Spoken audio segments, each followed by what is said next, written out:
The universe is very good at pretending it is calm. From Earth, the night sky looks orderly, predictable, even peaceful. Stars rise and set, galaxies drift silently. Physics appears stable, dependable, almost polite. But this calm is an illusion. Beneath it exists a small number of objects so extreme that they do not merely stretch the laws of nature, they insult them. They exist at the very edge of what matter, energy, and space, time are allowed to do without tearing themselves apart. Most people assume that when the universe behaves like this, the explanation must always be the same. A black hole, gravity gone mad, a bottomless pit where reason ends. But tonight's story is about something even stranger. A cosmic monster that breaks nearly every rule we thought was fundamental, yet refuses to become a black hole. An object so dense that a single teaspoon would outweigh a mountain, so magnetic that atoms themselves are twisted and deformed, so violent that it can shake space, time across the galaxy, while remaining no larger than a city. It does not swallow light. It does not erase information. It sits there exposed, screaming into the universe, daring physics to stop it, and physics cannot. Because this object should not exist, and yet it does. In the deepest regions of space, far beyond the reach of human intuition, there are stars that die without collapsing into darkness. Instead, they become something far more unsettling. A remnant so compact that its matter is no longer arranged as atoms or even nuclei, but as a single, continuous quantum structure. A place where gravity, quantum mechanics, and nuclear physics collide in a way we still do not fully understand. This is the story of a cosmic monster that forces scientists to confront the limits of reality itself. Not a black hole, something else, something that should not survive. And yet it does. Before we begin, if you enjoy long-form science documentaries that take the slow, careful path through the universe, consider subscribing to The Boring Universe. Like the video if this kind of deep exploration matters to you, and leave a comment telling us which part of the country you are watching from. To understand why this object breaks every rule, we have to begin with a simple truth about the universe. Nature hates imbalance. Gravity pulls matter inward. Pressure pushes outward. Stars exist because these two forces reach a temporary truce. For millions or even billions of years, gravity tries to crush a star, while nuclear fusion pushes back, turning hydrogen into helium and releasing enormous amounts of energy. As long as fusion continues, the star holds its shape, but fusion is not infinite. Eventually, the fuel runs out, and when that happens, gravity finally wins. For most stars, this victory is quiet. The star sheds its outer layers and leaves behind a dense core called a white dwarf. These objects are already extreme. A white dwarf packs the mass of the Sun into a volume roughly the size of Earth. The physics that supports it is not heat or fusion, but quantum mechanics. Electrons resist being squeezed too tightly, creating what is known as electron degeneracy pressure. This pressure halts collapse, but even this has limits. When a star is massive enough, electron degeneracy pressure fails. Gravity overwhelms it completely. The core collapses in a fraction of a second, crushing protons and electrons together to form neutrons. The result is a neutron star. This is where the rules begin to unravel. A neutron star contains more mass than the Sun, compressed into a sphere about 20 kilometers across. The density is so extreme that a single cubic centimeter weighs billions of tons. At this point, matter is no longer composed of atoms. It is a sea of neutrons packed so tightly that they behave like a giant atomic nucleus. The pressure resisting gravity now comes from neutron degeneracy pressure and the strong nuclear force itself. This should not be possible on a macroscopic scale. And yet neutron stars exist. Already this violates intuition. But neutron stars are only the beginning. Some of them are born spinning hundreds of times per second, emitting beams of radiation that sweep across space like cosmic lighthouses. These are pulsars.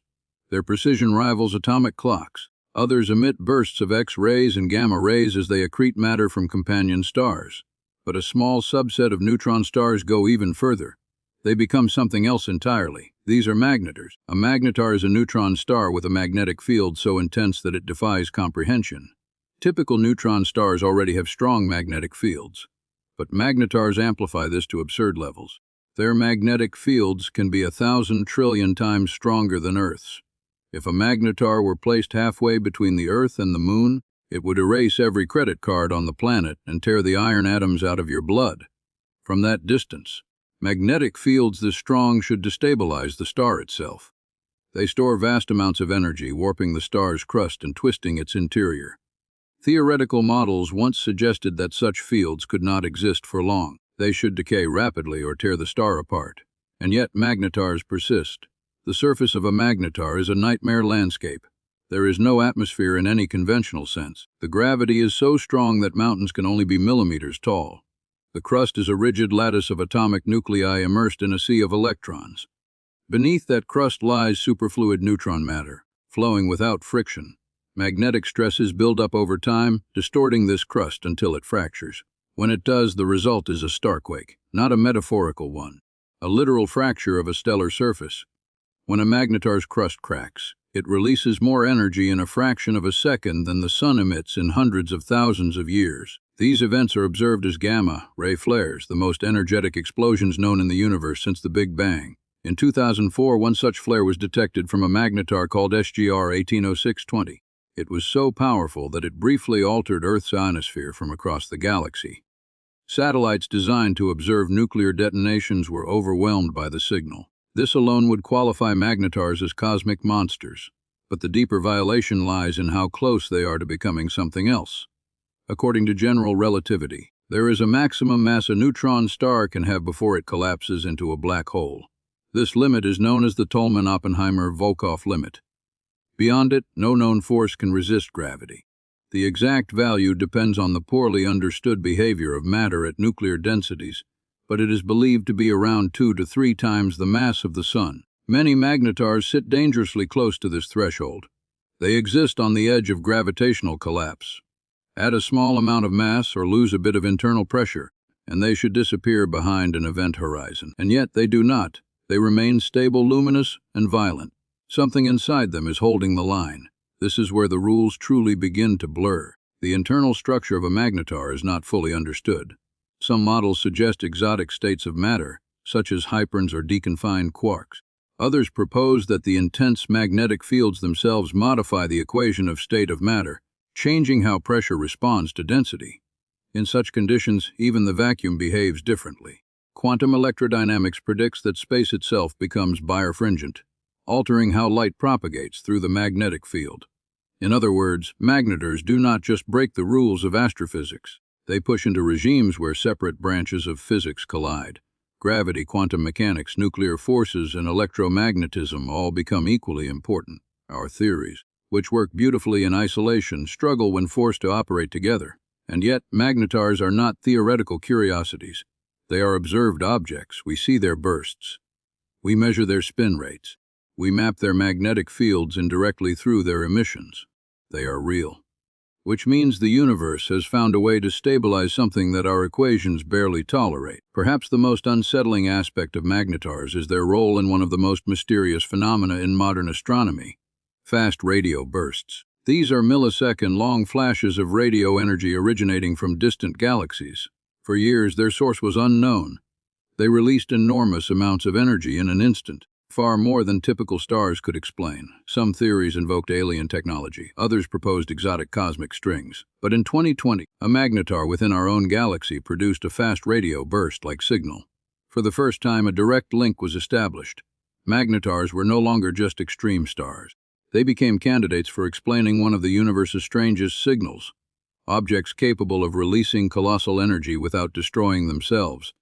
Objects that flare, crack, and twist space around them, yet remain intact. And this raises a disturbing implication. If magnetars can exist in this narrow window between stability and collapse, then our understanding of the boundary between neutron stars and black holes is incomplete. The line we draw between them is not as sharp as we once believed. There may be intermediate states, temporary equilibria, exotic forms of matter that resist collapse longer than expected. Black holes are often described as the ultimate cosmic monsters, endpoints of gravity, places where the rules end. But magnetars show us something equally unsettling: a universe that allows objects to exist in conditions so extreme that our categories begin to fail. They are not holes. They do not hide behind event horizons. They remain visible, observable, loud. In a sense, magnetars are more disturbing than black holes because they refuse to disappear. They expose the raw machinery of physics under conditions we cannot replicate on Earth. They force us to confront the possibility that our most trusted theories are approximations, not final truths. If magnetars already seem like violations of reality, The deeper problem is not their violence or their magnetic fields. It is their existence at all. According to everything we think we know about matter under extreme pressure, objects like this should be fleeting, transitional, temporary. And yet, magnetars persist for thousands, sometimes millions of years. To understand why that is so disturbing, we need to descend further into their interiors, into a regime where matter itself loses its familiar meaning. At ordinary densities, matter is simple. Atoms consist of electrons orbiting nuclei. Nuclei consist of protons and neutrons. These particles follow well-tested rules, but compress matter far enough, and those rules begin to bend. In a neutron star, the pressure is so intense that electrons are forced into protons, creating neutrons and neutrinos. What remains is not a collection of particles in the usual sense, but a degenerate quantum fluid. The neutrons are packed so tightly that the Pauli exclusion principle, a quantum rule stating that no two identical fermions can occupy the same state, becomes the dominant source of pressure. This alone is strange. Quantum mechanics, which usually governs the microscopic world, is now determining the structure of an object kilometers across. A neutron star is a macroscopic quantum object. Its stability depends on the same principles that keep electrons from collapsing into atomic nuclei. That fact already blurs the line between the very small and the very large. But magnetars push this even further. Their magnetic fields are so strong that they alter the behavior of particles themselves. Electrons spiral tightly along magnetic field lines. Atomic orbitals are distorted into elongated shapes. At sufficiently high field strengths, atoms cannot exist in their usual form at all. Matter becomes anisotropic, behaving differently depending on direction. Pressure is no longer uniform. The star becomes mechanically and chemically asymmetric. This creates a paradox. Stability in stars relies on balance. Forces pushing outward must counteract gravity pulling inward. But in magnetars, the forces are uneven. Magnetic pressure competes with gravitational pressure. Tension builds along magnetic field lines. The interior is no longer isotropic. According to simple models, this should destabilize the star, leading to collapse or catastrophic fragmentation. And yet, observations show magnetars remain intact. One possibility is that our models of ultra-dense matter are incomplete. At densities several times higher than those found in atomic nuclei, new forms of matter may emerge. Quark matter, for example. Protons and neutrons are not fundamental particles. They are composed of quarks bound together by the strong force. Under extreme pressure, those quarks may become deconfined, forming a quark-gluon plasma or a strange quark matter core. If such a state exists, it could provide additional pressure support, delaying collapse. Another possibility is that the magnetic field itself contributes to stability in ways we do not fully understand. Magnetic fields store energy. They exert pressure and tension. In magnetars, the magnetic energy can rival gravitational binding energy. This means the field is not just a surface phenomenon. It is a structural component of the star. The magnetic field may act as an internal scaffold, redistributing stresses and supporting the star against collapse. But this creates another problem. Magnetic fields decay. Over time, they dissipate energy through radiation and particle interactions.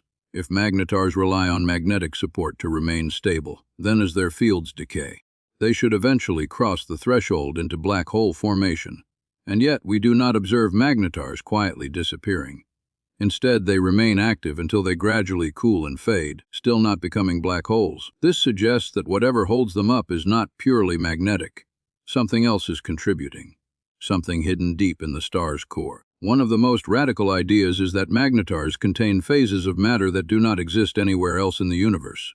Superconducting protons, superfluid neutrons, perhaps even more exotic states involving hyperons, particles containing strange quarks.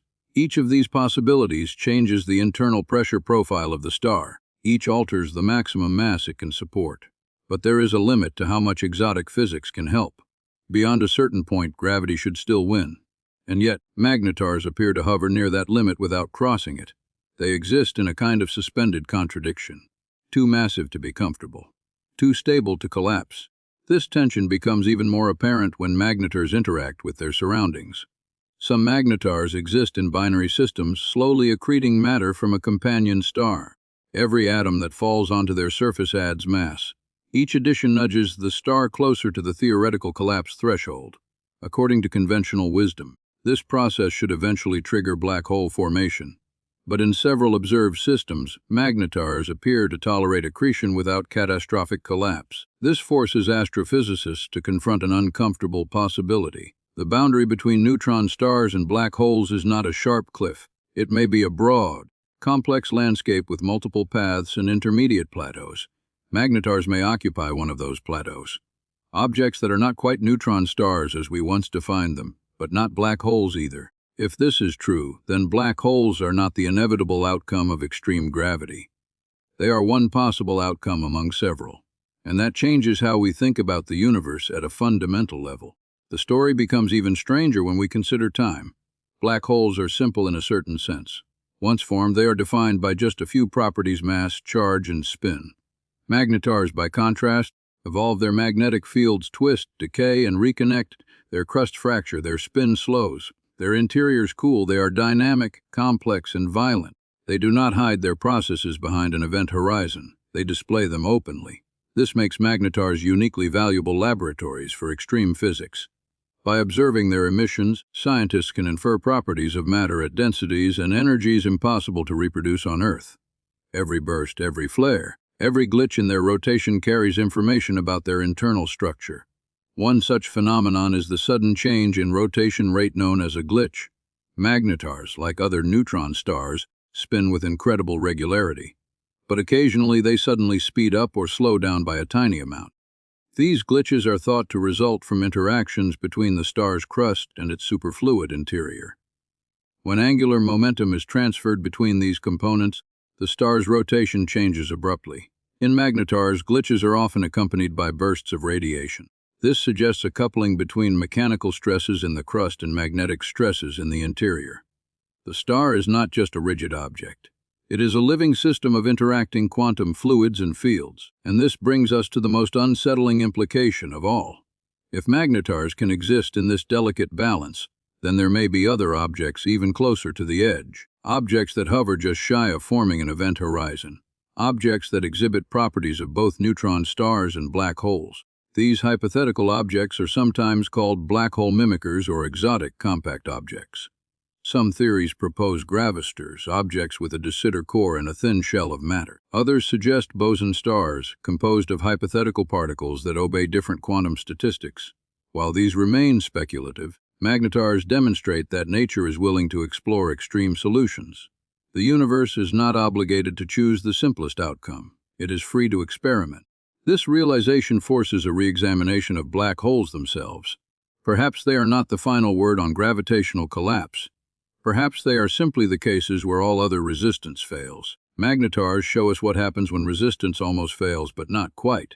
In this sense, magnetars are cosmic cliffhangers, objects perpetually on the brink. They embody a universe that is more nuanced, more creative, and more unsettling than our simplified models suggest. And the deeper we look, the more we realize that these monsters are not rare anomalies.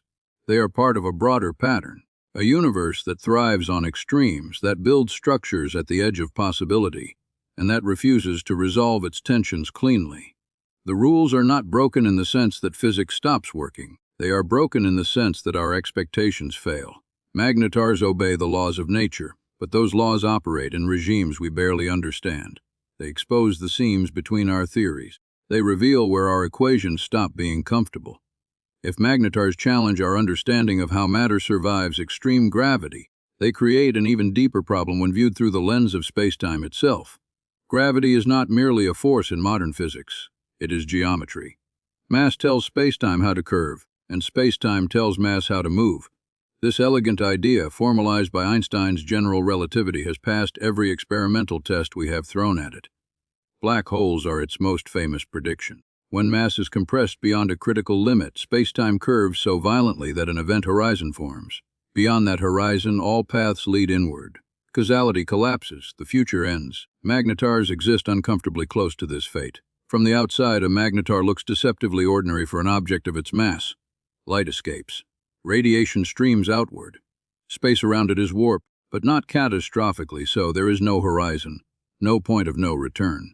And yet, the gravitational field near its surface is extreme enough that time itself slows dramatically. A clock placed on a magnetar would tick significantly slower than one far away. Photons climbing out of its gravity will lose energy, becoming redshifted. Space and time are already stretched to their limits. According to classical general relativity, this stretching should have a clear endpoint. Compress mass far enough, and collapse becomes inevitable. But magnetars refuse to cross that line. They remain frozen in a state that seems mathematically unstable, yet observationally real. This raises a question that strikes at the heart of modern physics. Is general relativity incomplete in these regimes, or is our understanding of matter under such conditions fundamentally flawed? One possibility is that magnetars exploit a loophole in how gravity couples to pressure. In general relativity, pressure contributes to gravity just as mass does. In extreme objects, internal pressure actually increases the gravitational field. This feedback should accelerate collapse. But if the pressure itself behaves in non-classical ways, if it becomes direction, dependent or mediated by quantum fields, the simple equations may no longer apply. Magnetars are ideal environments for such effects. Their magnetic fields are so strong that they quantize space into discrete energy levels. Virtual particles pop into and out of existence differently. The vacuum itself becomes polarized. In this regime, empty space is no longer empty. It acquires physical properties. Light propagation changes. Forces that are negligible elsewhere become dominant. This means that the spacetime around a magnetar is not just curved by mass. It is modified by quantum fields interacting with gravity. We do not yet possess a complete theory that unifies these effects. Quantum gravity remains elusive, and magnetars sit precisely where such a theory would be needed. This is not a philosophical problem. It is observational. Magnetars emit radiation that encodes information about spacetime near their surfaces. Polarization measurements of X-rays from magnetars have already confirmed predictions of quantum electrodynamics in strong fields. These observations show that even the vacuum behaves differently under such conditions. This is not speculation. It is measured reality.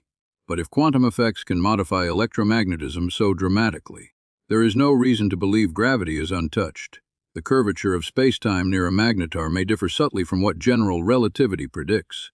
These deviations may be small, but when an object exists on the edge of collapse, small differences matter. This opens a disturbing possibility. Magnetars may be stable not because gravity is weaker than expected, but because spacetime itself responds differently under extreme conditions. The geometry of the universe may be more flexible than we assumed. Collapse may not be a binary outcome. There may be gradients, thresholds, and metastable states. If true, this would mean black holes are not the inevitable endpoint of gravitational collapse, but one outcome among many. A universe with options. The implications extend beyond magnetars. They touch the origin of black holes themselves. Perhaps some objects we classify as black holes are something else. Objects with surfaces. Objects with interiors. Objects that mimic black holes closely enough to fool distant observers, but differ profoundly up close. This idea is unsettling because black holes occupy a special place in physics. They represent the triumph of theory. Solutions to equations written decades before observational confirmation. But magnetars remind us that nature does not always follow the simplest mathematical path. It explores complexity when allowed. Another clue comes from gravitational waves. When two compact objects collide, they send ripples through spacetime. The shape of those ripples reveals the nature of the objects involved. Black hole mergers produce clean signals. Neutron-star mergers produce messier ones, with post-merger oscillations and electromagnetic counterparts. As detectors become more sensitive, scientists have begun to notice subtleties, signals that do not fit neatly into existing categories. While no definitive evidence of exotic compact objects has yet emerged, magnetars prove that compactness alone does not guarantee black hole formation. There is room in the data for surprises. Time also behaves strangely around magnetars in another sense. Their evolution appears accelerated and decelerated simultaneously. Their magnetic fields decay rapidly on cosmic timescales, yet they remain active long enough to be observed in significant numbers. Their spin slows, but irregularly. Their internal dynamics operate on timescales that range from milliseconds to millennia. This temporal complexity suggests that magnetars are not static solutions, but evolving systems constantly renegotiating their internal balance. They live in tension with gravity, not submission to it. From a philosophical perspective, magnetars challenge a deep assumption, that the universe prefers endpoints. That process is run to completion. That collapse, once begun, must finish. Magnetars exist in defiance of this narrative. They are processes arrested mid-collapse. stories without resolution. This resonates with a broader theme in modern physics. Many systems once thought to have simple endpoints turn out to be richer. Phase transitions with intermediate states.